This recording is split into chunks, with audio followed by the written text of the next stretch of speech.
Hi, shalom everyone. Lior, you're funny even in English, I must say. Wow, it's even more exciting than I thought. So I wonder how many of you have heard about Tommy Manville, you know, the Manhattan socialite, also known as the Asbestos King. He was married no less than 13 times to 11 different women. So I guess you could say he knew a thing or two about love and certainly about divorce. And he once said, when talking about his former wives, that my wife cried and the judge wiped her tears with my checkbook.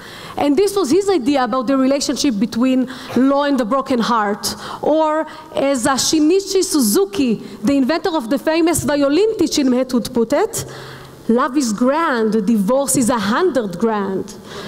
But cynicism aside, I think you'd agree that most people consider the law and the love to be entirely unrelated and their union contradictory, so much so that love lives when law makes its appearance. But today, I want to challenge this conventional wisdom and try to show you that rather than being strangers, law and the love are in fact opposites that attract. And despite the major role that both law and the love play in our lives, we still lack a rigorous legal analysis of how different conceptions of romantic love have been enshrined in various legal doctrines. And I argue that if we were to use love as a paradigm, then it would become possible to critically re-examine the validity of certain legal constructs and to explain otherwise unclear and incoherent bodies of legal doctrine. And so from marriage and divorce law, through contract and tort law, to criminal law, the state has been keeping itself busy with trying to construct the proper model of love we all should follow, thereby creating what I call the jurisprudence of love. So, what's love got to do with it, with the law? The state has a long history of using legal tools in order to decide for us whom to love and how to love.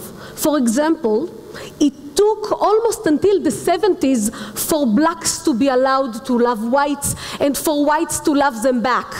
Change only came when the US Supreme Court issued a celebrated decision, the so very aptly named Loving versus Virginia, declaring that love in America was colorblind. And to give you a more recent example, to this day, first cousins, sometimes even second cousins, cannot legally marry in about half of US jurisdictions, a ban which would have made the unions involving Mary and St. Joseph, Prophet Muhammad and his favorite wife, Charles Darwin, Albert Einstein, even Queen Victoria and Albert Einstein, effectively incestuous.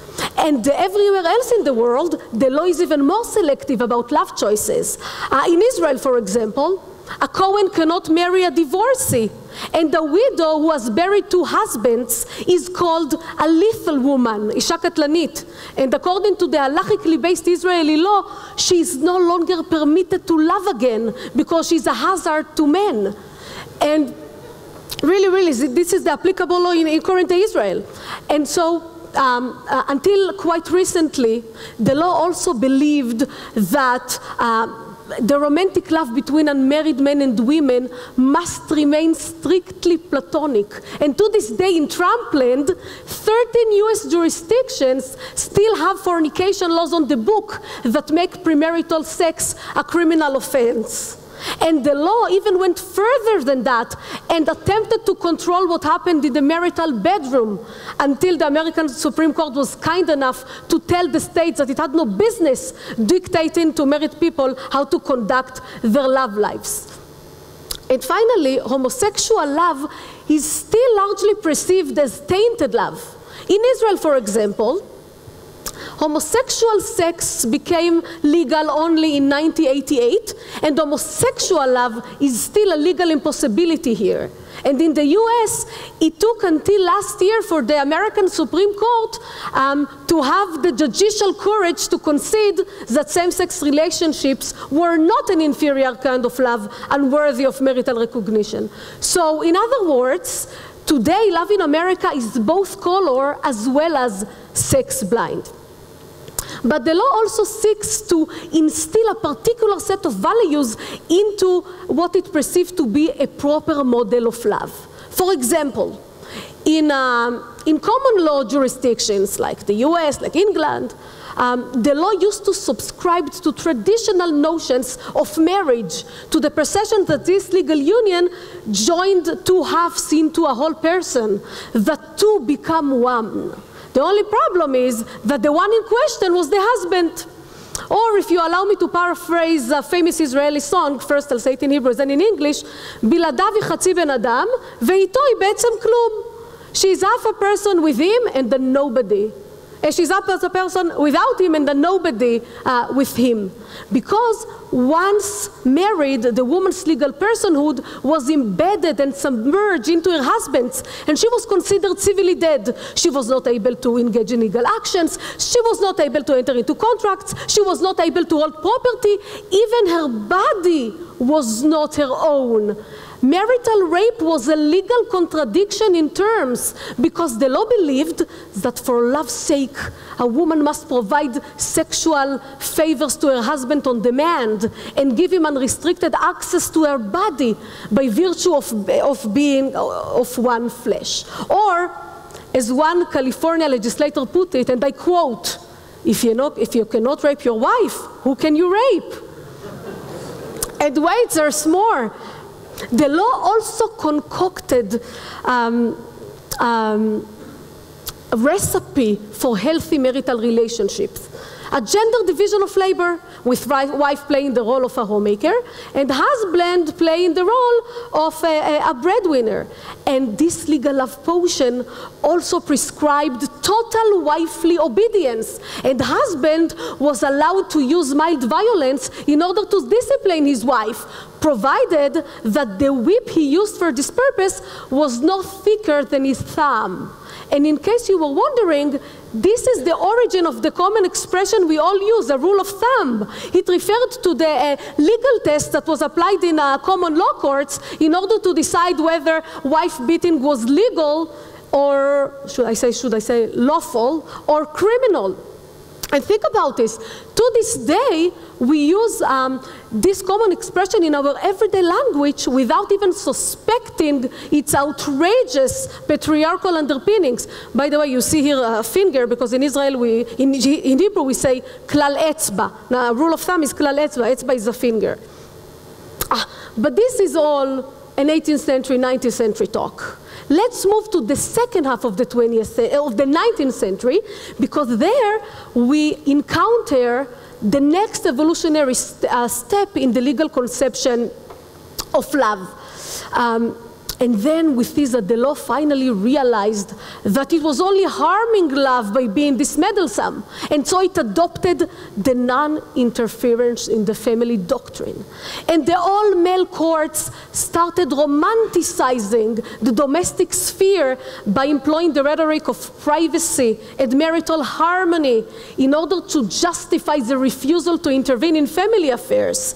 And so the law tended to step aside even when husbands loved their wives to death.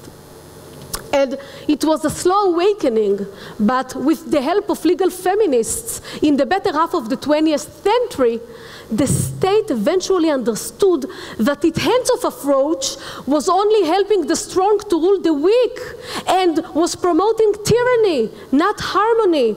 And so now the law subscribes to modern notions of marriage, to the perceptions that both husband and wife are autonomous and individual persons and not two halves making up one whole, and to the perception that true romantic love can only exist between equals. And so the state no longer prescribes a gender division of labor, at least not as it used to.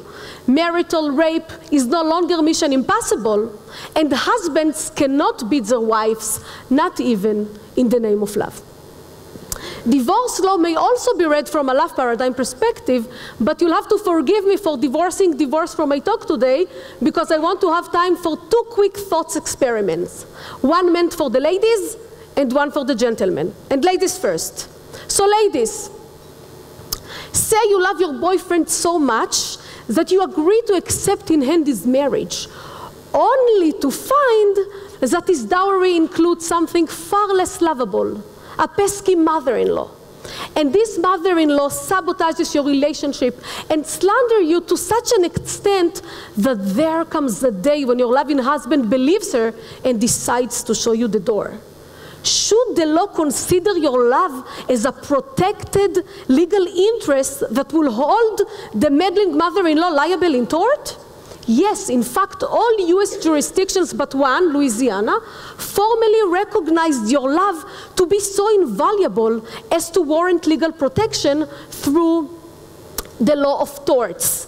And so the states recognized a series of torts collectively known as heart-bomb torts. And 6 US jurisdictions to this day recognize the tort of alienation of affection that was designed to protect married couples from homewreckers.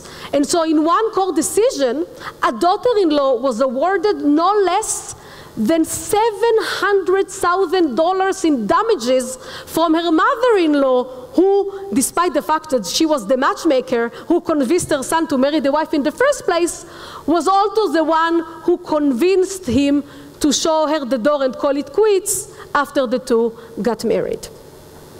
And gentlemen, now it's your turn to shine. Say your marriage isn't heavenly, but not hell on earth either, and you are faithful to your wife. One day, you decide to surprise her at her workplace, but lo and behold, she surprises you instead. You catch her rolling in the hay with one of her colleagues. Now, what would you do? Suppose you want to kill either or both of them, you should know that the law understands you. In fact, it understands you so well that to this day you will probably charge with manslaughter and not murder with a great likelihood of reduced sentencing. And this is also the case in Israel. I think this is also the origin of a famous joke that goes something like this. A fortune teller tells a woman gravely, I see unfortunately that your husband is going to pass away this year. And so the wife replies, I know that much. The only question is whether or not I'll be acquitted. But suppose you don't want to finish the lover off, only to sue his pants off. Then you should know that 20% of US jurisdictions allow you to sue the person who stole your partner's love from you. And I like to say it this way, that your love may not be priceless, but it's worth money and a lot of it. For example, in a 1997 very famous American court case that also got a Hollywood adaptation, perhaps you know it, it's called The Price of a Broken Heart, a true story that became into a movie. So a betrayed wife sued her husband's secretary, alleging that the secretary seduced her husband into leaving the wife after 18 years of marriage. And now hold on tight. The ex-wife was awarded $1 million in damages from her husband's secretary, who now turned to be his second wife. And if you think this is a lot, let me tell you about a more recent case, a 2010 case, where a woman was awarded no less than $9 million in damages from the woman who stole her husband's love. But I personally think that the law must remove itself from the business of love.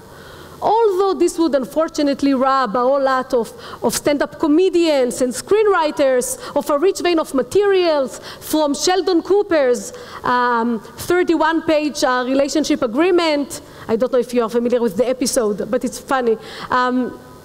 To the countless multitudes of jokes and witticisms about gold diggers and avaricious divorce lawyers.